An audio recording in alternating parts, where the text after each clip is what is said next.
কেবিনেটে যিকোনো সিদ্ধান্ত যেতিয়া মানে হাউচ চলি থাকে, এছেম্বলি যদি চলি থাকে, পাৰ্লিয়ামেণ্ট চলি থাকে, তেতিয়া কেবিনেটে যদি কিবা ডিচিশ্যন লয় প্ৰথম পাৰ্লিয়ামেণ্টৰ বা এছেম্বলিক জনাব লাগিব। কিন্তু আমাক এছেম্বলিক জনোৱাৰ আগতে আসামৰ কেবিনেটে যিটো ডিচিশ্যন ল'লে যে আসাম মুছলিম মেৰিজ এণ্ড ডিভোৰ্চ এক্ট 1935 এইটো গোটেই বাতৰি কাকতত আৰু টিভি চেনেলবিলাকত ওলাই গ'ল যে আমাক আগতীয়াকৈ জনোৱা নাই, যিটো এইটো পৰম্পৰা ভংগ কৰিছে চৰকাৰে যে এছেম্বলি চলি থাকোঁতে নিয়ম মতে যিকোনো ডিচিশ্যন প্ৰথম ইনফৰমেশ্যনটো এছেম্বলিক দিব লাগিব। এইটো পৰম্পৰা হয়, কনভেনশ্যন হয় এইটো, কিন্তু গোটেই দেশতে এইটো মানে গোটেই পৃথিৱীতে এইটো মানি চলি আছে।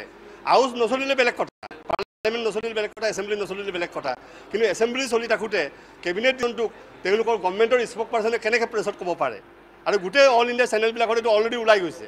সেইকাৰণে এইটোত আমি অবজেকশ্যন কৰিছোঁ, কৰি পেলাই আমি আজি সভা স্থগিত প্ৰস্তাৱ আমি আনিব বিচাৰিছিলোঁ এডজৰ্ণমেণ্ট মোচন ৰুল 56ৰ আণ্ডাৰত। এইটো স্পীকাৰ এলাউ নকৰাৰ কাৰণে আমি আজি অদন ত্যাগ কৰিছোঁ।